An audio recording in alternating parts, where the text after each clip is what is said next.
Hola, bienvenidos a mi canal.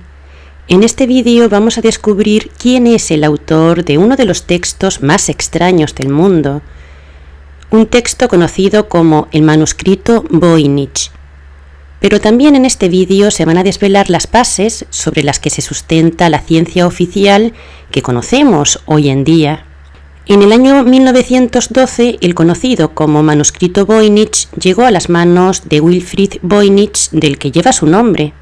El libro, que posee más de 170.000 caracteres que no se corresponden con un lenguaje conocido, fue escrito con pluma de aves sobre pergaminos.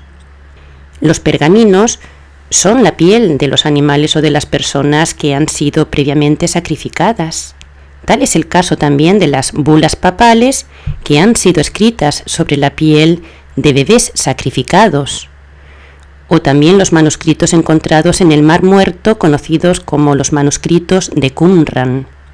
Y este dato es muy importante para comprender la trama que se oculta detrás del manuscrito Voynich, un tratado alquímico en donde se detallan las maneras de elaborar venenos para crear enfermedades y para causar la muerte, pero en donde también se incluyen recetas para que la élite gobernante, principalmente la monarquía, pueda conseguir la longevidad.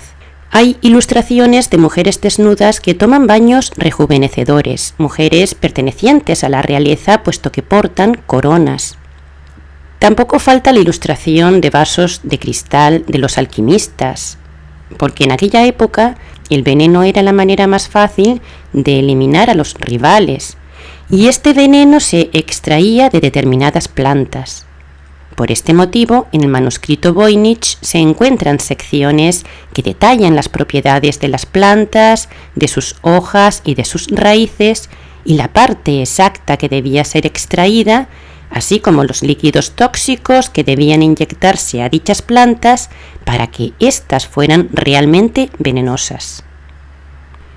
Se trataba de un formato típico de los libros de plantas medievales, libros escritos por los alquimistas, ya que comparten el mismo lenguaje visual. En estos textos, las consideraciones astrológicas eran muy importantes, porque tanto para la recolección de las plantas como para las sangrías y otros procedimientos alquímicos, estos debían llevarse a cabo en unas fechas determinadas y de acuerdo a factores astrológicos. Hay un dibujo en donde se encuentran los 12 signos astrológicos rodeado por 30 mujeres. Aparece también la constelación de Orión, Sirio y la constelación de Tauro junto a 7 estrellas que son las Pléyades. También podemos encontrar mapas y un castillo. De las 6 secciones que contiene, en la sexta y última se encuentran recetas para la elaboración de pócimas venenosas con estas plantas. Antes de llegar a manos de Wilfrid Voynich, el manuscrito estuvo en poder de un oscuro alquimista llamado Georgius Bartzius, que vivía en Praga. Tras su muerte, pasó a manos de su amigo Johannes Marcus Marci, rector de la Universidad de Praga. Pues bien, cuando el manuscrito llegó a manos de Wilfrid Voynich, venía acompañado de una carta, datada en el año 1665, una misiva que había enviado Johannes Marcus Marci a un jesuita de nombre Athanasius Kircher. En ella, Johannes Marcus le pedía a Athanasius que descifrara el texto encriptado y también le mencionaba que el libro era propiedad del rey Rodolfo II, algo que se pudo comprobar. Efectivamente, el emperador Rodolfo, rey de Alemania, archiduque de Austria y rey de Hungría y de Bohemia, lo tuvo en su poder durante mucho tiempo. De niño, Rodolfo se trasladó a España para recibir formación de mano de los jesuitas, un grupo fundado por el español Ignacio de Loyola.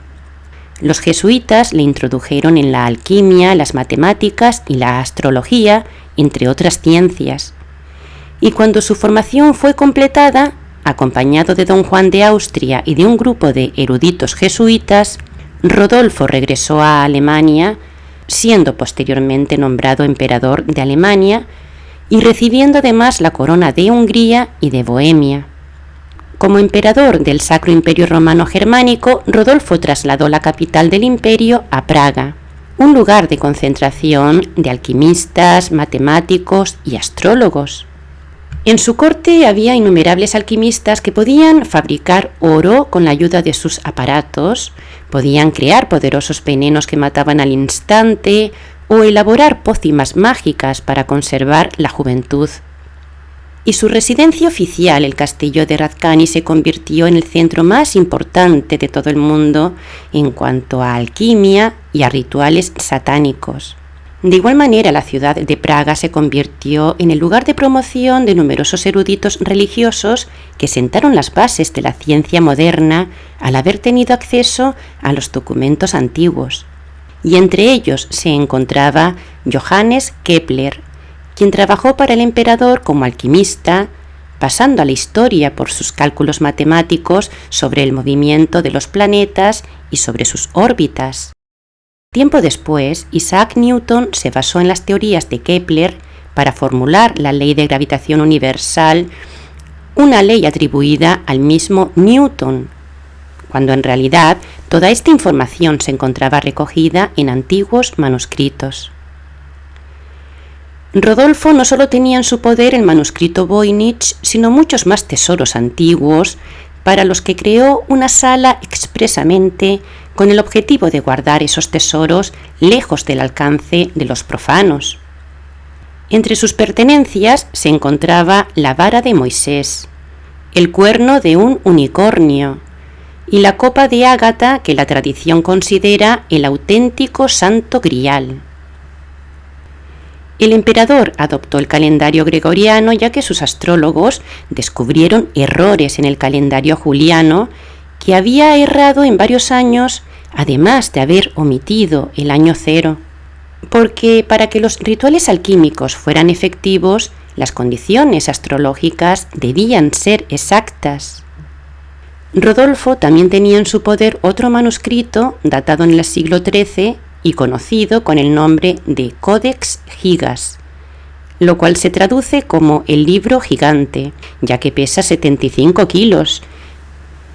De hecho, el Codex Gigas es considerado el libro medieval más grande del mundo y es famoso por la imagen del diablo entronizado que aparece en una de sus páginas. Por este motivo fue llamado la Biblia del Diablo. Este códex incluye el Antiguo y el Nuevo Testamentos, traducciones latinas de Flavio Josefo sobre la historia del pueblo judío, obras de Isidoro de Sevilla, 8 libros médicos conocidos con el nombre de Ars Medicinae, que fueron lectura obligatoria para los estudiantes de medicina a partir del siglo XII, y otros tratados médicos que fueron escritos por el monje benedictino Constantino el Africano. También hay ilustraciones en donde aparece la Jerusalén celestial, así como una serie de fórmulas alquímicas, calendarios con los santorales de cada día, curas medicinales y encantamientos. Rodolfo guardó la Biblia del Diablo junto con sus otros tesoros en la estancia especial de su castillo de Praga. Tras su muerte, este tesoro pasó a manos de una pariente suya, la reina Cristina de Suecia, quien se apoderó de ellos al final de la Guerra de los 30 años.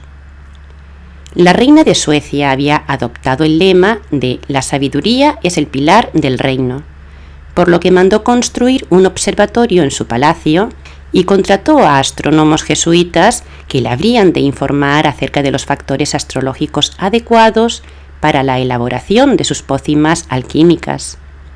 También atrajo a su corte a los más prestigiosos alquimistas europeos que encontraron las recetas mágicas en esos libros codificados. Entre estos alquimistas se encontraba Descartes, quien murió en Estocolmo tan solo 5 meses después de llegar a la ciudad. De hecho, se acusa a la reina Cristina de estar detrás de su muerte. El cuerpo de Descartes estuvo en Estocolmo durante 16 años, hasta que fue reclamado por Francia, llegando dentro de un ataúd de cobre, pero con un dedo índice menos, un dedo que había sido tomado con objetivos mágicos. Entre los tesoros de los que se apoderó Cristina, había también un cuadro que la reina regaló a su primo Felipe IV de España. Se trataba de un cuadro titulado Adán y Eva, un cuadro que al día de hoy se encuentra en el Museo del Prado en Madrid, junto a otras pinturas pertenecientes también al mismo tesoro. Tras abdicar Cristina a favor de su primo Carlos Gustavo, pasó por Bolonia, donde donó su corona de 12 diamantes y 4 rubíes a la Virgen, y a su llegada a Roma el Papa Alejandro VII le organizó una espectacular recepción. Por cada localidad por la que pasó se la saludó con salvas de cañón. Las iglesias tañeron sus campanas y se llevaron a cabo misas y procesiones en su honor. Un día de Navidad, Cristina fue bautizada por el Papa Alejandro en la Basílica de San Pedro, con el nombre de Alexandra, en honor, por supuesto, a Alejandro Magno. Tras su bautismo vivió en Hamburgo durante un año interesándose en el rejuvenecimiento alquímico porque, claro, no quería envejecer y morir. De hecho, murió con más de 70 años, lo cual para esa época era todo un milagro. Antes de su muerte, un francés describió a Cristina de la siguiente manera: tiene más de 70 años de edad. Su piel, voz y facciones son masculinas. Nariz grande, grandes ojos azules y una doble barba con vello.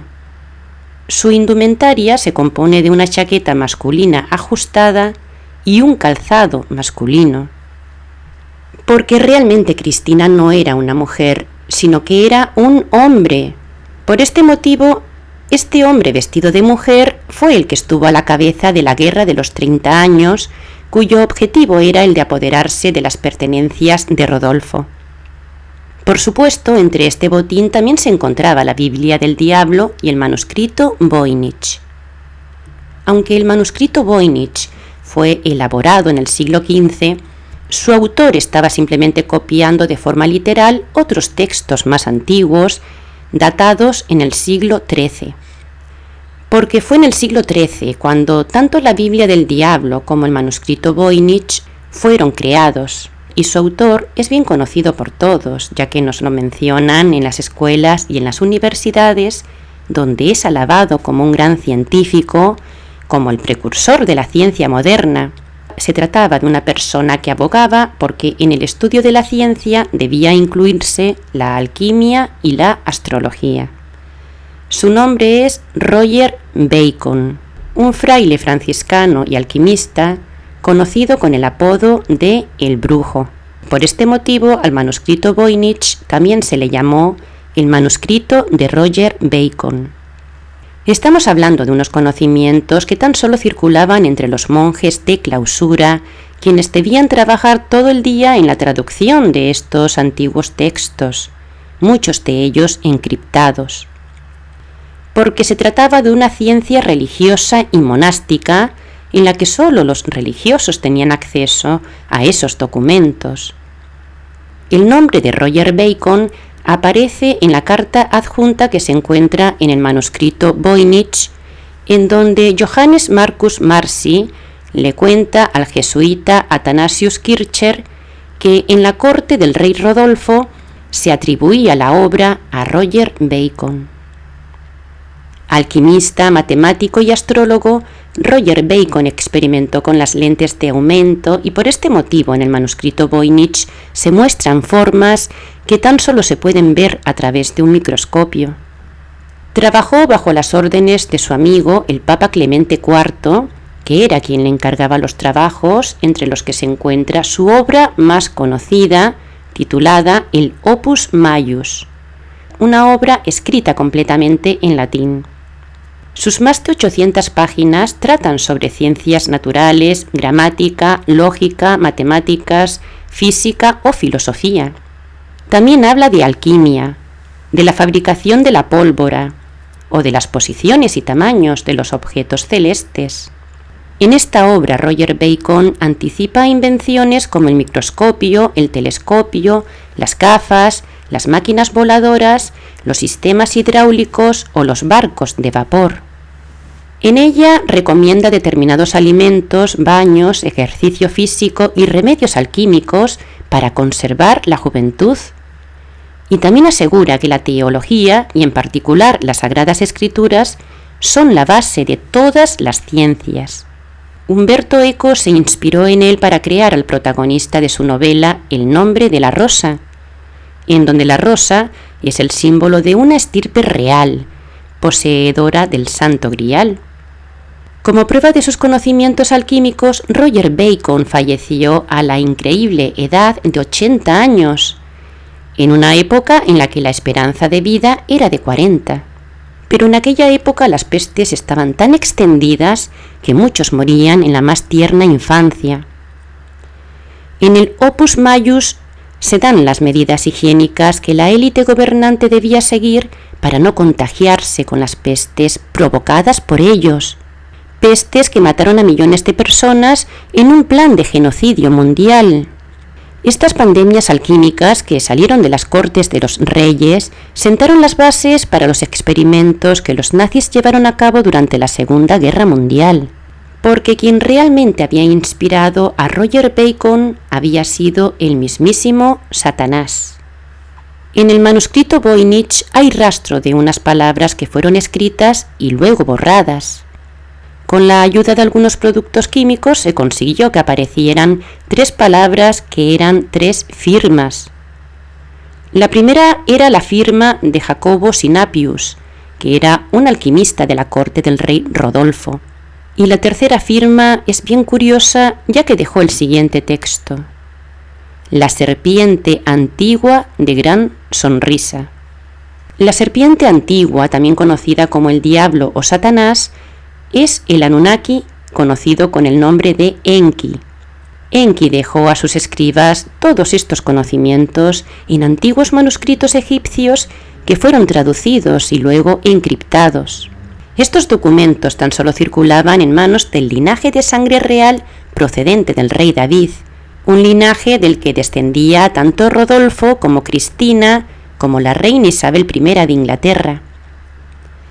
Por este motivo, antes de pertenecer a Rodolfo, el manuscrito Voynich había formado parte de los libros de cabecera de la reina Isabel, quien usaba los venenos alquímicos con muchísima facilidad. Como prueba de que era una persona cruel y sanguinaria, Isabel decidió la decapitación de María Estuardo, que era la heredera al reino de Escocia. María Estuardo pasó 18 años siendo prisionera, y luego fue condenada a muerte acusada de conspirar contra la reina Isabel, muriendo decapitada.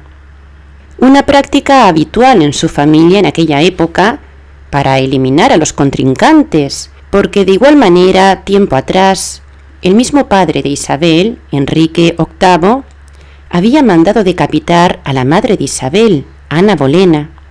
Isabel también estuvo involucrada en la muerte de su hermana, María Tudor, conocida como la Sanguinaria, hija de Catalina de Aragón. María Tudor estaba casada con el rey de España, Felipe II, hijo del emperador Carlos V. Y como suponía también un peligro para sus planes, María Tudor fue envenenada. Tras su muerte, Isabel Tudor, ya convertida en Isabel I de Inglaterra, subió al trono en el año 1558, convirtiéndose también en la papisa de la Iglesia protestante. Bueno, más bien se convirtió en el Papa, puesto que Isabel, al igual que Cristina, no era una mujer, sino un hombre. De hecho, fue conocida como la Reina Virgen, porque nunca se casó ni demostró interés por ello, y nunca tuvo hijos.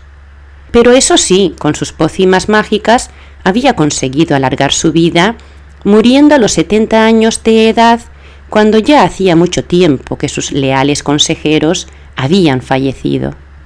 La persona que tenía en su poder el manuscrito Voynich por orden de la reina Isabel era John Dee, que era el sacerdote alquimista de cabecera de Isabel y quien debía darle las recetas adecuadas para que ella pudiera alcanzar la longevidad.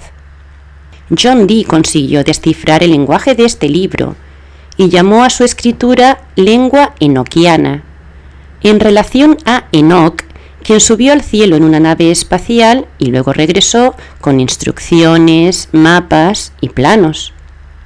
Con la ayuda de estos textos es como John Dee pudo descubrir y descifrar la lengua enoquiana, símbolos paganos rúnicos que se atribuían a la raza aria que antes del diluvio habitó en la Atlántida, pero que mucho tiempo antes lo hizo en Hiperbórea. Este alfabeto rúnico opera asimilado a las letras del alfabeto latino, de tal manera que cada runa tiene un nombre latinizado. John Dee aprendió a verbalizar los nombres de estos símbolos, de estas runas, en su fonética original, y fue así de esta manera como pudo producir fenómenos mágicos a su alrededor, abriendo portales a bajas dimensiones. Y fue así como adquirió un conocimiento oculto de alto nivel. En la carta adjunta al manuscrito Voynich, Johannes Marcus Marci le dice a Athanasius Kircher que su amigo Rafael Nitzowski, quien había trabajado para el rey Rodolfo, le había contado que quien había dado el manuscrito al rey había sido John Dee. Conocido por ser el propietario de varios manuscritos de Roger Bacon, John Dee vivió varios años en Bohemia, actual República Checa, ofreciendo sus servicios al rey Rodolfo. El amigo inseparable de John Dee durante su estancia en Praga fue Edward Kelley, un alquimista que presumía de poder transmutar el cobre en oro y de que era capaz de invocar a los ángeles y de comunicarse con ellos. Los mensajes que transmitían estos ángeles eran anotados por John Dee, así como las órdenes que estos ángeles les daban. Los ángeles le pidieron que crearan una sociedad secreta y le dieron incluso las instrucciones para llevar a cabo este plan. Un plan en el que Rodolfo jugó un papel muy importante. Él también tuvo contacto con esos ángeles y estuvo a la cabeza en la creación de esa sociedad secreta. En ella, todos sus integrantes debían ser miembros de las familias Anunnaki más destacadas, y se les enseñaban los rituales paganos, las ciencias ocultas, la magia y la alquimia, así como la historia de su pasado atlante e hiperbóreo. Fue así como Rodolfo fundó la orden hermética Sapiens Dominatur Astris, que tiempo después en Alemania pasó a llamarse la Orden Einherjar. Con este nombre perduró casi 2 siglos, hasta que a finales del siglo XIX pasó a llamarse Germanenorden. En el año 1918 se llamó la Thule Gesellschaft, conocida también como la Sociedad de Thule, que fue, por cierto, la madre del partido nazi. Se trataba de un grupo terrorista protagonista de fortísimos combates y responsable de la creación de milicias armadas, así como del asesinato de destacados miembros de la masonería. Pertenecientes a la Sociedad Thule se encontraban no solo Hitler, sino Rudolf Hess, Alfred Rosenberg, Joseph Goebbels o Heinrich Himmler. Por lo tanto, no es de extrañar que tanto el manuscrito Voynich como la Biblia del Diablo, entre otros libros satánicos, estuvieran en poder de Hitler y de sus expertos criptógrafos, quienes trabajaron arduamente para poder descifrarlos. Hay textos que tan solo se difunden en círculos iniciáticos y que mencionan que el origen de la sociedad Thule se remonta al siglo XVI y en concreto al llamado rey alquimista que no es otro que Rodolfo. Así que partiendo de estos textos llegamos al nazismo y a sus métodos de exterminio humano, a sus planes de eugenesia mundial que hoy en día se encuentra dentro de lo que conocemos como medicina, es decir, medicamentos, vacunas o tratamientos contra el cáncer. Ahora podemos entender que esta ciencia que nos mata, llamada medicina, cuyo nombre proviene de la familia Medici que sufragó a muchos alquimistas, es una ciencia demoníaca. Por este motivo está representada por el caduceo, que es la copa del sacrificio, el santo grial y las 2 serpientes enroscadas. Actualmente el Codex Gigas se encuentra en la Biblioteca Nacional de Suecia, en Estocolmo, y por su parte el manuscrito Voynich está en la Universidad de Yale, universidad relacionada con la secta Anunnaki Skull and Bones, de la cual forman parte los presidentes de los Estados Unidos, personas que también pertenecen al Bohemian Club. Y ahora podemos entender de dónde sale el nombre de Bohemia. nombre relacionado, por supuesto, con el rey de Bohemia, Rodolfo, y con sus siniestros tesoros Anunnaki. Y esto es todo por hoy, amigos. Hasta mi próximo vídeo.